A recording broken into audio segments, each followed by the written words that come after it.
right. Hello and welcome, everyone. Tanya here with New Earth Consciousness. And I am really excited to dive into this interview. Thomas Jones is a healer who has undergone an amazing, incredible, mind-blowing journey. And so I feel very honored that you're here to share your story with us and the work that you do for others. And so, yeah, welcome to the show. Thank you for having me. Yeah. We have got a lot I want to talk about. How much time we got? 3, 4, 5? I know, there's so much to talk about. And we're not going to be able to go through absolutely everything. I know we've got 45 minutes. But let's start with your journey. You know, you shared with me you were a crane operator and you had this sort of freak accident of this air conditioning unit hitting you in the back of the head. And it's almost like when you told the story to me, it's like from that moment on, everything in your life completely drastically changed. So maybe start there so that people have an idea of what happened. Okay. Well, yeah, just to sum it up, because like I said, it is long, but yeah, so an air conditioner unit definitely changed my life. I was at work one night. I was a crane operator. The air conditioner unit broke from the bracket, so it swung. It still was attached to a hose, but it swung and it hit me in the head twice. I heard a voice. The first time it said report the accident. I ignored it. The second time it said report the accident. I ignored it again. The third time this voice got very deep, almost as if someone was sitting right beside me, and it had a lot of authority behind it. It's like, report the accident now. So I reported the accident. Long story short, this ended up leading to neurological issues, torn discs, migraines, losing balance. Just was a lot, vertigo, just a lot that was going on. So I stayed in the bed from this injury maybe about a year, a little over a year. So during that time, I started to get a lot of visions, a lot of dreams, being with the angels a lot. I walked with the Most High God in my dream once.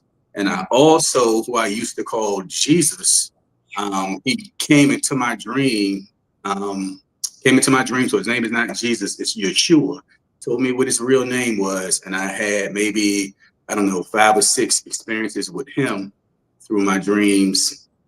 So these angels were giving me messages. I started getting visions of seeing myself healing people and also removing demonic spirits from out of people, removing demonic spirits from out of homes.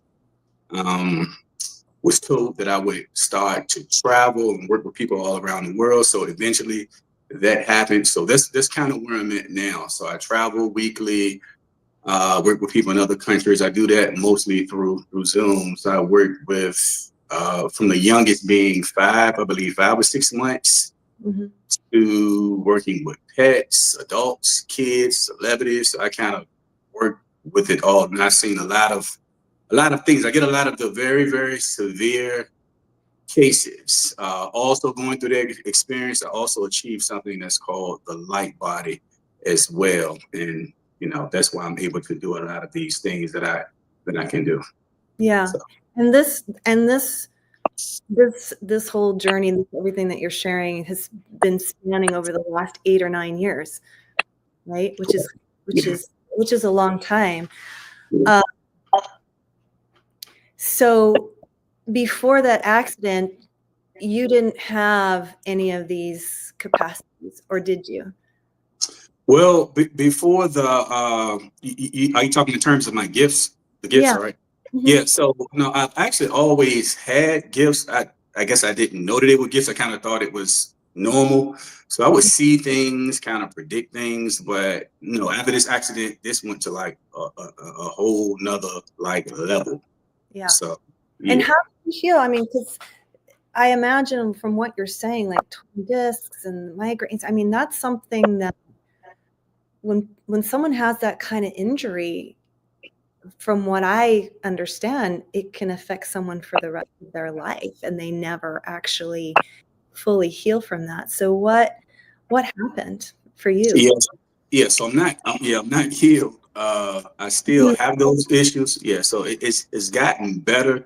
which is it's strange because I've healed people of different things, but and I think you'll hear this from most healers. Um, because I believe you do healing as well, right? Yeah. Um, Yeah. yeah. And like most of the times what we do, we help others, but we kind of neglect ourselves. Like I always forget about myself. So sometimes I could be sitting and my neck is hurting. And I'm like, man, my neck is hurting. Then something hit me. It was like, hey, you can take the pain away. So I could do stuff to take the pain away. But in Yeah. terms of permanently healing myself, I can't do that. It seems like it's something that I don't know, like it's there to remind me of the journey and how all of it started. So it definitely has gotten a lot better, but is Yeah. it completely gone? No, it's not gone. So I Yeah. just learned to work with it, work I through it. hear you. It's kind of, yeah, it makes sense. I almost feel like in a way it keeps us in humility, because if we had, total perfect health, no pain, no nothing, like it, there's, I feel somehow it's just part of our path, or karma, for lack of a better word, of Right. just, it's like, yeah, because, why does one person heal and another not? Like, because Right. I've seen miracle healings, like I've seen them happen, not just through me, but other healers as well, where it's like, an instant miraculous thing. Like 1 minute person's got full body pain, Hmm.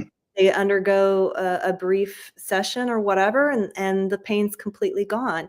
But you can then, another person can come into your world and be like, oh, I want to get rid of this pain, and it doesn't happen. Do you ever experience that when you're working Oh, with people? yeah, most definitely. So I had a client that I was working with her. She had stage 4 cancer. So with this cancer, I think they gave her maybe 3 or 4 months. So I started working with her. She also had neuropathy too. Now, for those who don't know, neuropathy is this is something like with the nerves, and supposedly it's something that is uncurable. So she had this in her feet. So she would always tell me she feels like pins and needles in her feet. Her feet, it goes numb. It's a lot of shooting pain to her feet. So just a lot of issues with the feet and like the lower leg area. So her first time coming to me, I worked through Pranic Healing. So Mhm. I worked with this in one session, and then after that, a couple of days later, she told me, she said, hey, I just want to tell you, after the first session, I no longer feel any pain. I don't have to take any pills. But she told me, she said, it's weird. It's almost like I know that it's there, but she said, I don't feel anything. So she was good in terms of that. So I started working with the cancer. So that was kind of like a up and down thing. So she was getting a lot better.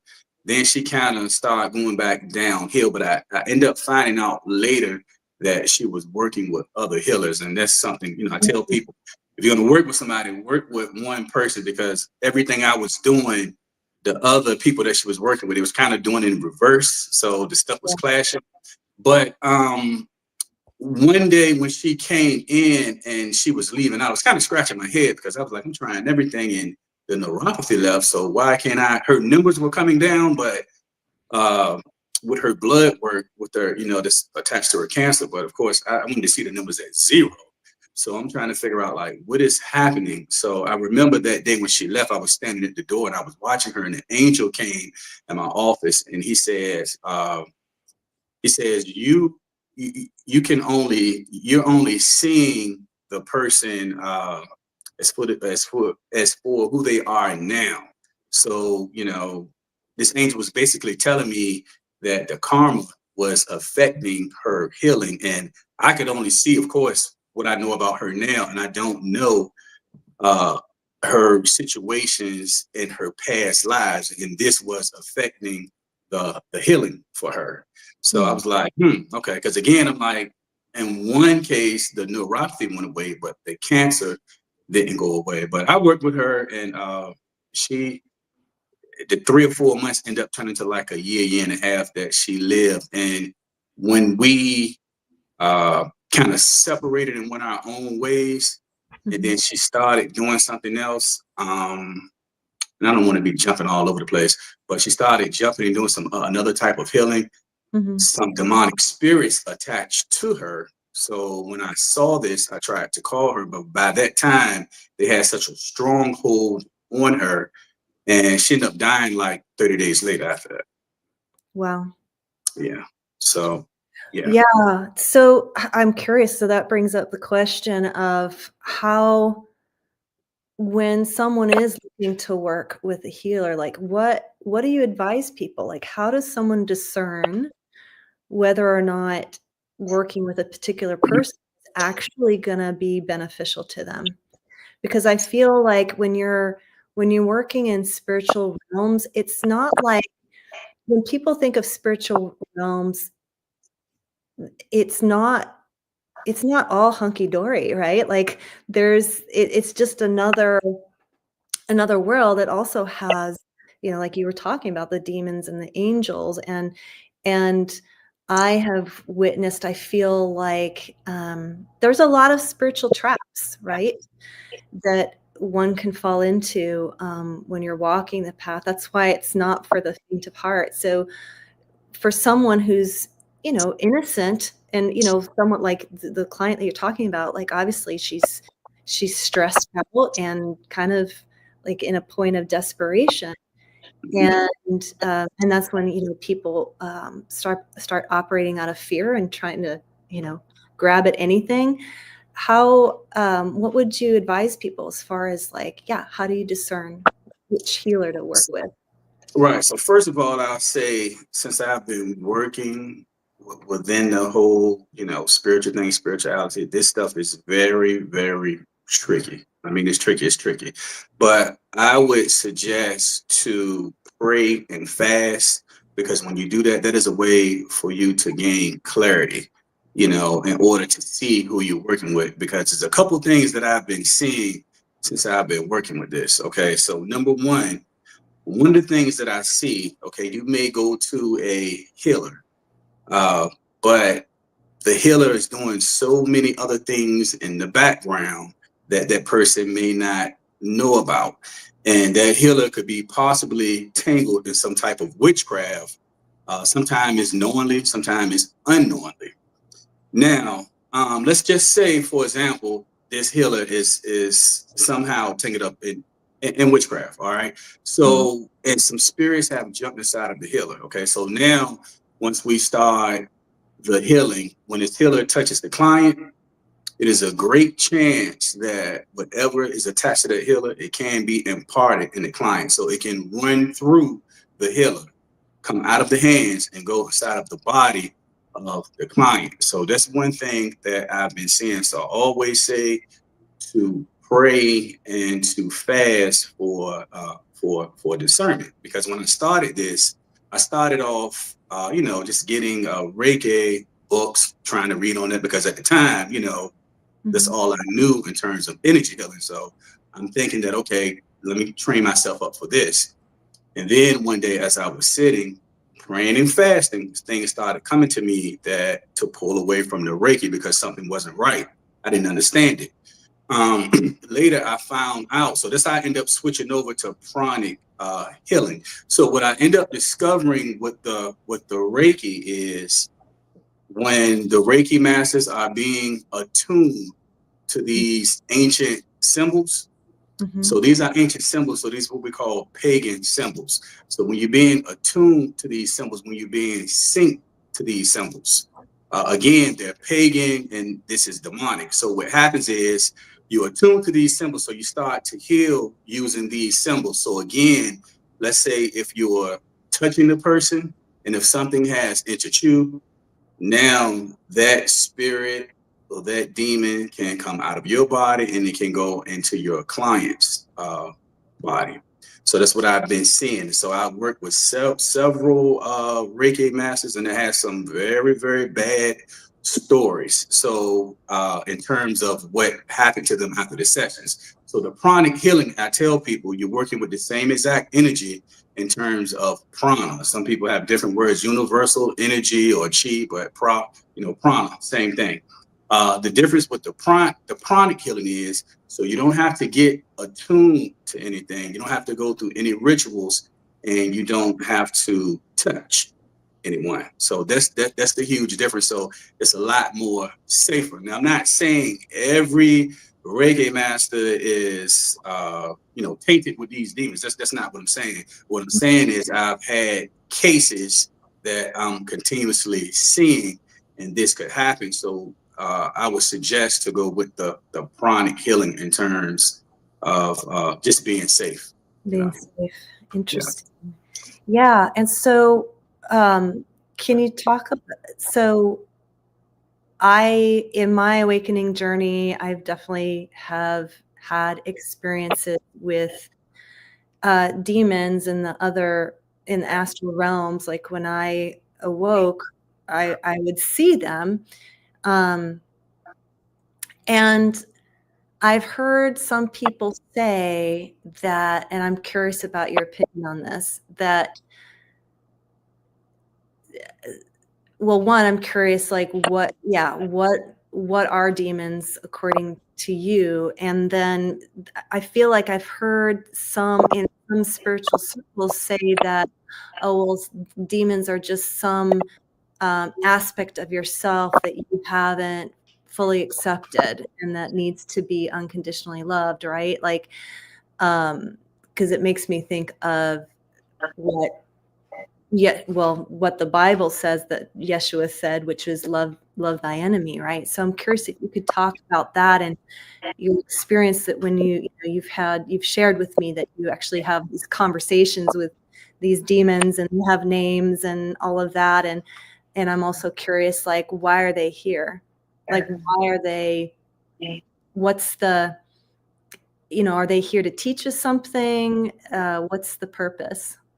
Okay. So demons, that, of course, we know everything is energy. So demons are negative energy. So the times that I see the demons, sometimes I see them as a physical image.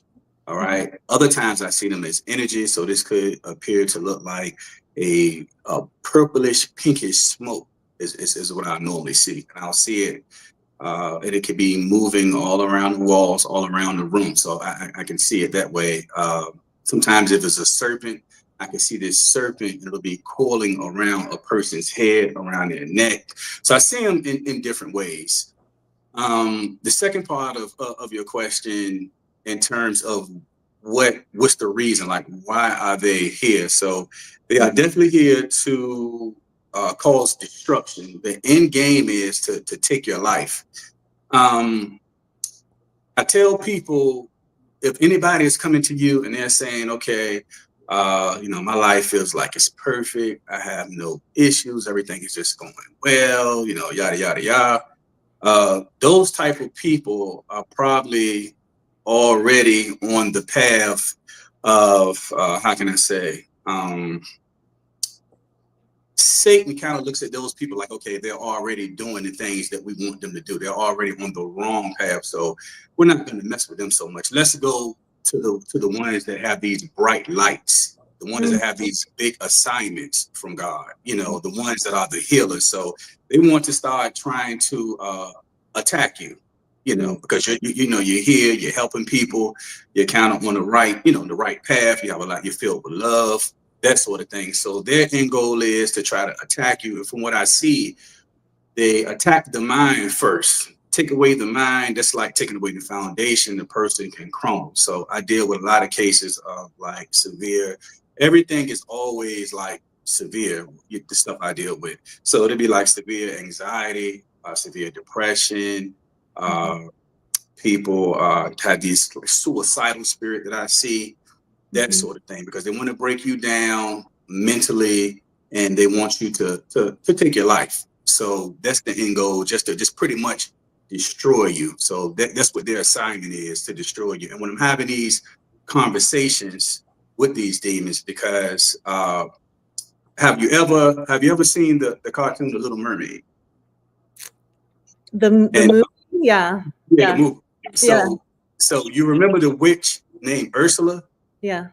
Okay, so she's a sea witch. So I'm working with this lady one time, and I start communicating with the demon. So when I say communicating, I don't necessarily have to be physically talking. It's like a telepathic, where's that? A problem saying telepathic type thing. Yeah. So this demon is telling me this is what I heard the demon says. Man of God, please don't kill me. Right. So this was my first time encountering this demon. So I said, well, what is your name? And so this demon says, my name is Ursula. And the voice tries to change and it tries to turn all sweet. Please don't kill me, man of God. Please, so I can hear that type of thing.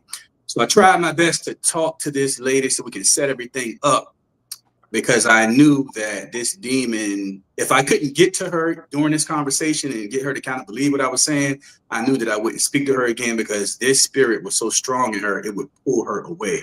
And I was right. After that conversation, we were supposed to meet up again, and she never showed. So that demon stood in the way and kind of pulled her out the path so she couldn't be delivered. And that spirit of Ursula wouldn't be removed. So a lot of this stuff that is in cartoons and all this other stuff, we kind of laugh and say, oh, it's cute and it's this and that. This stuff is real. It's real. Yeah. It's real. Yeah. Yeah, it is.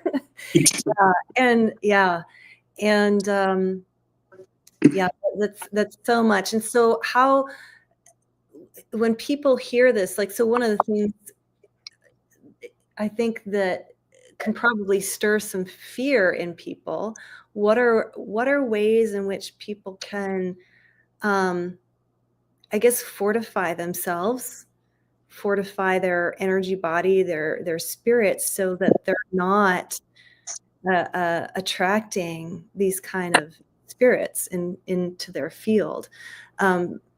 I mean, I know for myself, like, obviously, and even in my studies, like I think Rudolf Steiner talked about this too, is that these demons, they feed off of our negative emotions. So like fear, anxiety, depression, it's like food for them. And so, which, people that are experiencing anxiety, and it happens through addiction or substances, pornography, and even like just what do they call it? The 7 deadly sins, like greed and lust and envy and all of that. Yeah. Do you want to speak to that? So your question is, what is a good way for people to be able to protect themselves from this? Yeah. So I would say, so what I've been seeing is all about the fasting. Fasting really strengthens you spiritually. And not only that, when you're fasting, you're sacrificing foods, of course, but you're only drinking water. So you're pulling away different things. In turn, this is bringing you closer to the Most High. So the closer you get, the more protection that you get. So I always encourage people to at least fast once a month for 72 hours. You could do like water, broth, fresh fruits, and vegetables. Doing those 3 days, use those 3 days to connect to Yeshua, the Most High God. Use those 3 days to pull away from all negativity. So that would mean like the social media, because a lot of people are addicted to the social media. So pull away from that and just strictly focus on, focus on Him in those 3 days. And and some people, even if you want to make it a little harder, you can just do like a water fast. So this is harder, but again, the more that you give up, the more that you gain. So you definitely want to make sure that you're doing this once a month. And hey, if you feel like you can do it more than once a month, the more the merrier. So Okay. Yeah. And I've heard, and this is, I've heard these several times now, and just from different teachers of the importance of fasting. So thank you for sharing that. And I think it's overlooked, and it is hard. It is hard. I've done a few.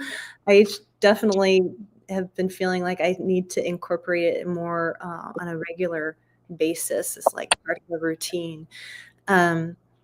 So I want to talk about your experience you talked about stepping into your light body. Mm-hmm. Kind of light body initiation that you went through. Can you share with us what that was? Sure.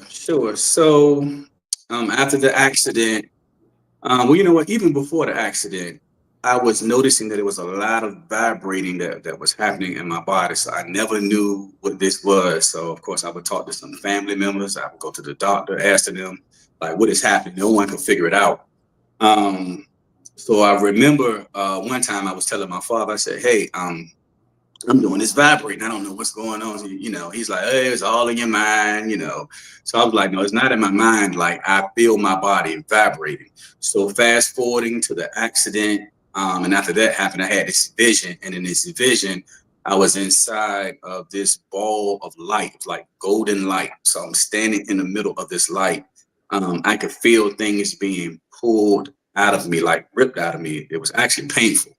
um, I learned that I was going through some type of purification process. So again, I could feel this, and I've never felt anything like this before. I tell people the closest thing I could tell you: if you take one hand, put it on your bottom lip, and the other hand and put it on your top and pull, stretch. That's kind of what it felt like to me. So going through that, and I end up running into this lady on YouTube. I saw her on YouTube. Actually, something scrolled on my phone. It was doing it by itself, and it clicks on her video. It plays. As soon as I see her face, I say, "Hey, I'm going to work with her." Didn't even know what she did. Uh, to find out she was a light body mentor. So she prepares the body for this light body to actually merge into your body. So she worked with me through light language, unlocking different things in my body, different codes. I started getting a lot of messages, and these messages were telling me from spirits and from angels. They was telling me to like I have to stop eating meat, uh, soy, what else was it? Dairy, and I had to stop drinking alcohol. So all of this was, you know, preparing me for this light body. So I go through this process, and as I'm going through this process, I'm going through these different initiations, which I didn't understand at the time. But honestly, it felt like my life was being flipped and turned upside down. So I had all of these different layers that were being pulled away. I tell everybody, it was horrible. I mean, it's you know, because I didn't know all of this then, but of course I understand now. But you're going through this recalibration, all of the programming. I mean, it's and I kept getting. I'm gonna tell you, I kept getting these messages that I didn't understand. So, and I would get them through verses of the Bible. So some of them I didn't understand. So I would send it to a pastor. I was like, "What does this mean?" And it just kept talking about death over and over and over, death. So I was like, "Am I about to die?" So the message that I was getting was basically saying death to yourself. So death to your old self. So I was dying, you know, but I was going through like a rebirth type situation.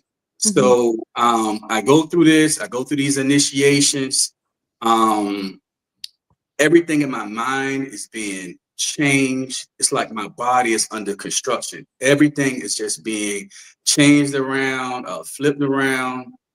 It was nice when I'm lying in my bed. I'm hearing voices say, "Okay, turn over, you know, roll over on your side." And I would roll over. I wouldn't even try to fight it. I was feeling different things that were working on my body. I could feel a hand going into my third eye, doing different things. I feel something go on my chest and the chest of my heart. So going through all of this, you know, your DNA is changed, different things within the body is changed, your mind is changed, your beliefs, everything is changed. And it's a rigorous process. Let me say that, you know, going through all of that.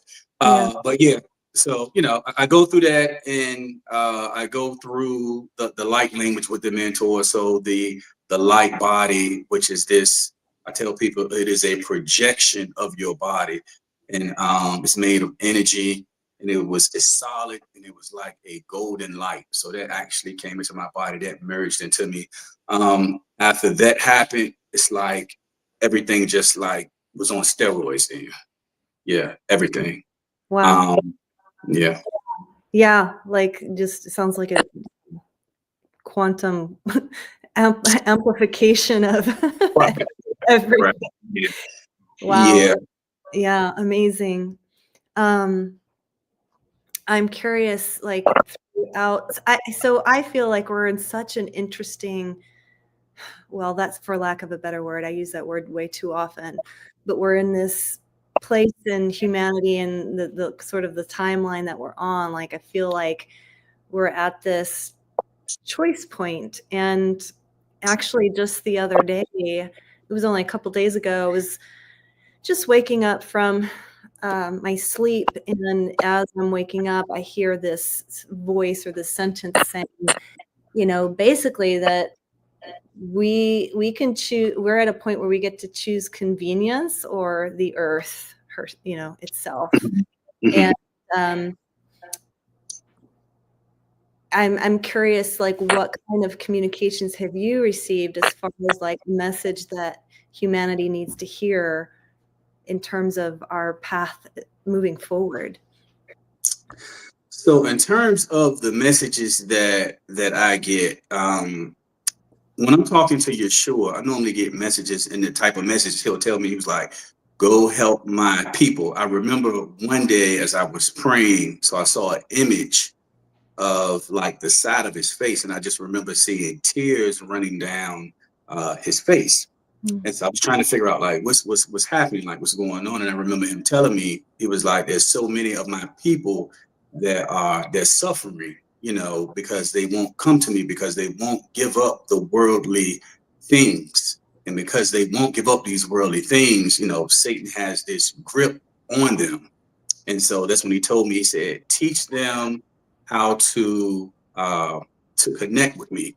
And he started explaining that it's not about church. It's not about how many times you read your Bible. He said, explain to them to strengthen the connection with me is through prayer and fasting.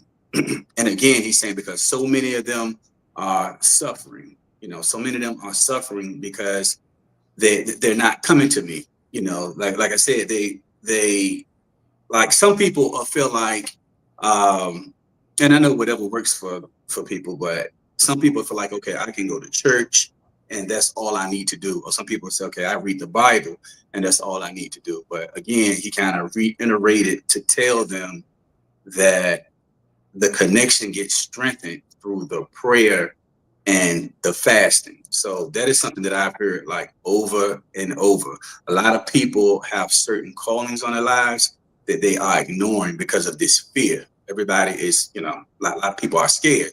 So they don't want to walk into their gifts.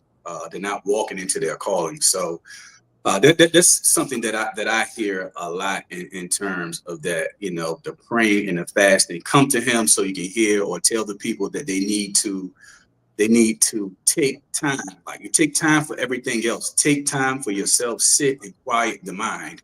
You have so many times that Yeshua is trying to speak to you. Angels are trying to talk to you, spirit guides, but we're constantly moving. Everybody is busy, but you're not taking that time to just sit, and just quiet and just listen. Yeah.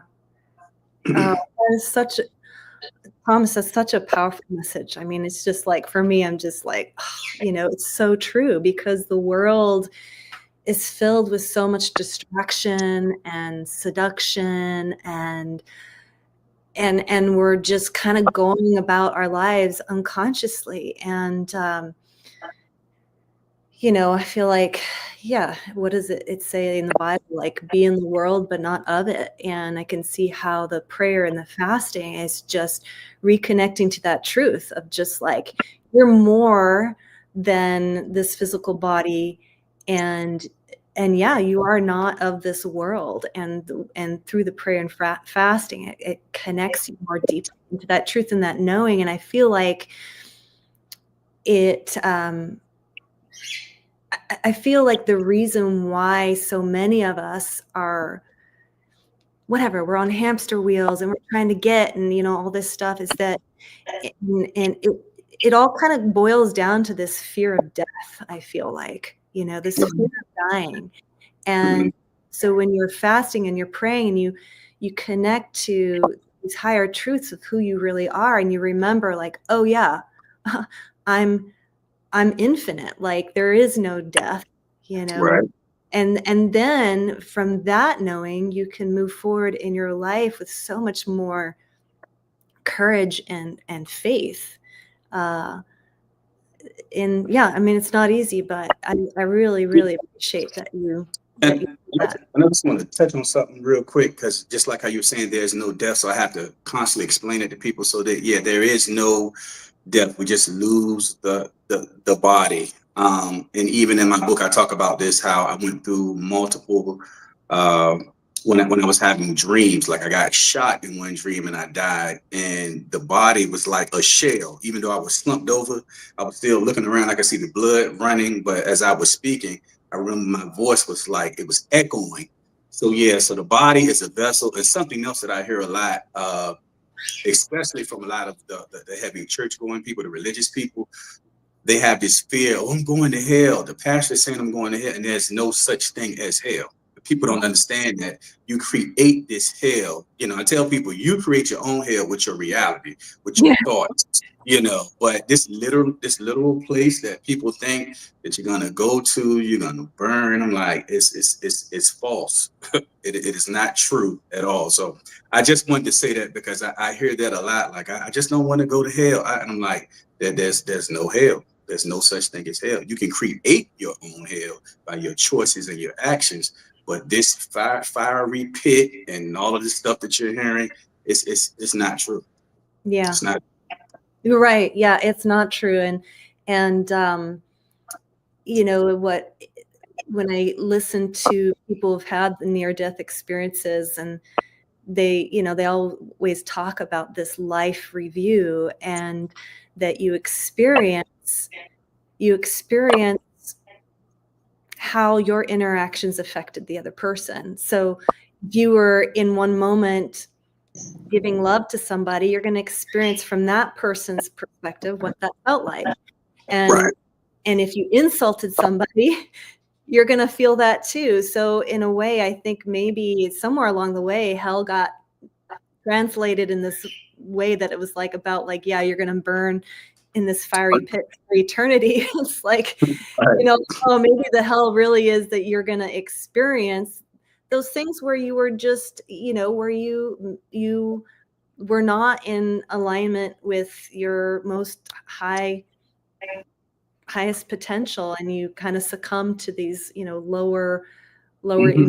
emotions, and it's a learning, right? It's like you go through that life review so that you as a soul can learn and go like, oh, wow, I had no idea that that's how I impacted another person. So it allows the love within you to then, expand and grow. So, Yeah. yeah. Yeah, and I tell people, if it was a such thing as a hell, it would be this earth. So I tell people, you need to learn how to move and maneuver through this earth, because it's bad here.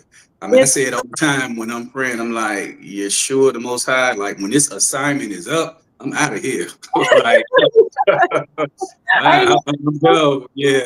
So Yeah. funny. I have to share, like, I feel like on a soul level, I think that when I chose to come here, maybe I was a little bit cocky, because I thought, oh yeah, I'm gonna come down and I'm gonna do all this great Right. stuff. And then you get here and you're like, what?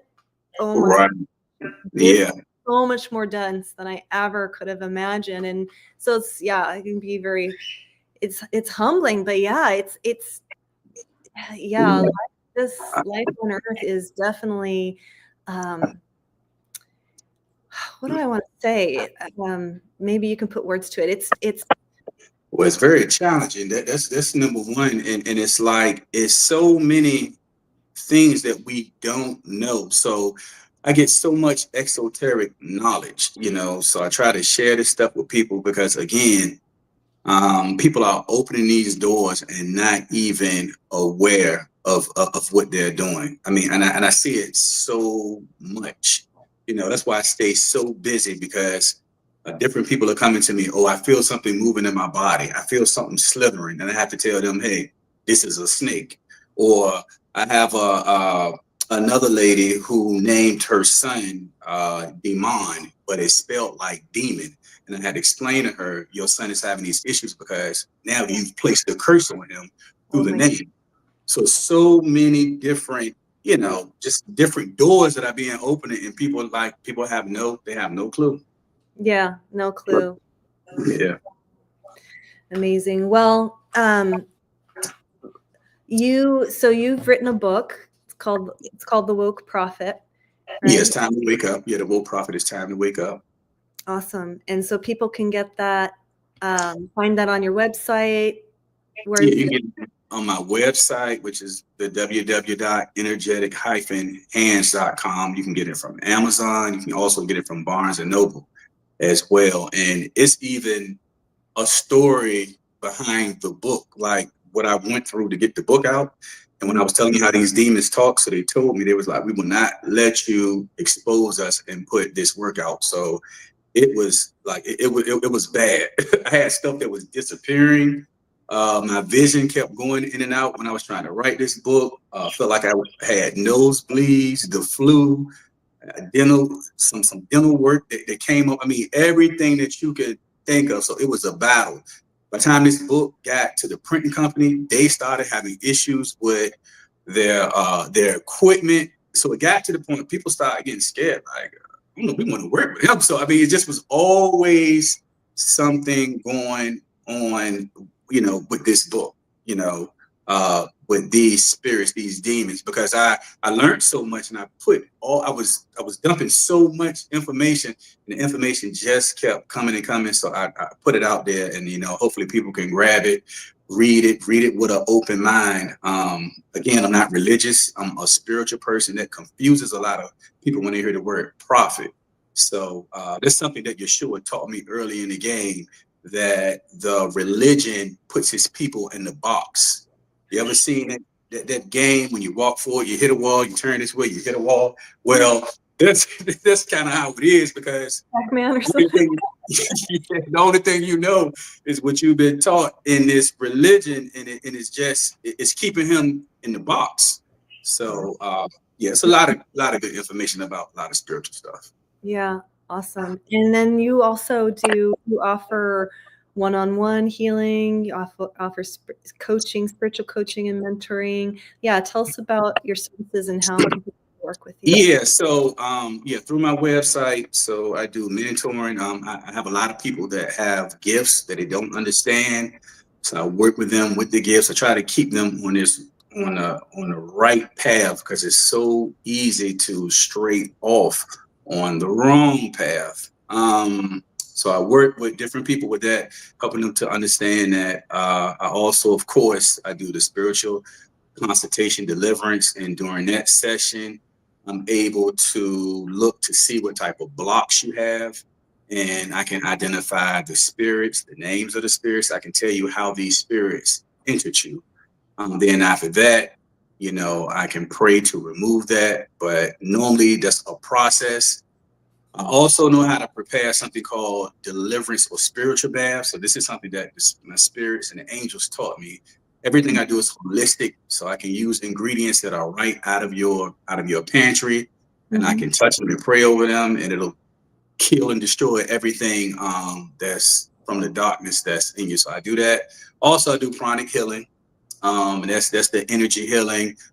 And I kind of switched up on how I do that now because of my time. So I do a lot of that now virtually. So let's just say if you have a shoulder injury, you have pain, I would just get you to we'll do a Zoom session, place your hand where your injury is. I'll start praying. I ask the angels to touch your hand. And some people, mostly everybody feels something going on. So, and then after the session, you're able to raise it. And either one or two things will happen. Either the pain will be completely gone, or normally your pain is right around a 1. But I like to try to work until it's completely gone. Um, so yeah, I do house cleanses as well. So I'm able to close portals, and you know, anything that's happening. I just came back from New Orleans working with a case. The spirit was in there messing with the television, turning it on and off, touching people in the home. So I'm able to come in and take care of these haunted homes, or whatever it is that you're dealing with from the darkness. I can come in and put up a fight for you. I throw these hands, so you know. Yeah, And awesome. it's not me, you know. I tell people it's not me. It's Yeshua that's working within me. So I don't have any special powers, but you know, it's Yeah, what's in me. Yeah. yeah. Oh, So good. Beautiful. Thank you so much, Thomas. I really hope if those of you are watching the replay, like, let us know if you have questions and you're watching the replay, type them in the comments. Yeah, check out his book. And this is and then we have like 2 more minutes for me to say something. 2 more minutes, yeah. Yeah. All right. So I just want to say something because something just hit me. I know when we talked about the light body, because I know with this stuff is very hard for people to understand. So I like to try to explain this in a way, elementary way to help you explain it, because I know I spoke about it but didn't tell you exactly the concept and the purpose of it. So I'm gonna run through that real quickly. So with the light body, so this is it's a body of light. It's a projection of you. So it's made out of light. It's made out of energy. All right. It's nothing but a vessel or a vehicle for ascending to the higher dimensions. It's ascending to the divine. So in other words, this body of light, it comes in you, and this is a way, because some people even call it the Merkaba or the Merkaba, which is a chariot. So again, it's just a vehicle to allow you to be able to elevate and ascend to these higher dimensions. So you can, that's why I have these encounters with aliens and angels, because now you're able to reach that, these higher dimensions. Now, I didn't understand why this was so tough in terms of going through the process, and it really was. And I'm able to go through some stuff, but rigorous is the word I like to say. It's like climbing a mountain with no shoes on there. And it might not be like that for everybody, but that's just how it was to me. But and I remember saying to myself as I was praying, I was like, why is this like, it's so hard? I'm already going through so much. And this angel came in and said, you don't understand that this is the highest honor, that the highest spiritual honor that a human can get from the Most High. So that made me feel better when I heard that. So it's something that's very rare, but it was very, very tough. So I just wanted to say that so everybody have an understanding, because you'll watch videos on the light body. And back in the day when I was watching it, I would watch the video and I'd turn around and be like, so what is the light body again? Like, what did he just say? So I just like to explain it in these simple terms. Yeah. So just a vehicle for ascension to higher dimensions. Gotcha. Yeah. Powerful stuff. Yeah. Powerful stuff. Well, I'm grateful for you and the work that you're doing, and you're doing so much more than just healing people one at a time. It's it's a ripple effect, as you heal one person, you're healing many, because it ripples. We're all connected. Yes, most definitely. Yeah. Yeah. Thank you so much, Thomas. You are welcome, and thank you for having me. And as y'all can see, I like that. I can go. So, but I know it's time for. I know we can. Anytime you want to come back and talk some more, let me know. I'm happy to have you again. But okay, all right. Yeah, there's a lot going on out here. There's a lot going on. It's just evolving. So yeah, awesome. Thank you so much. And bye everyone for watching. We'll talk soon. All right.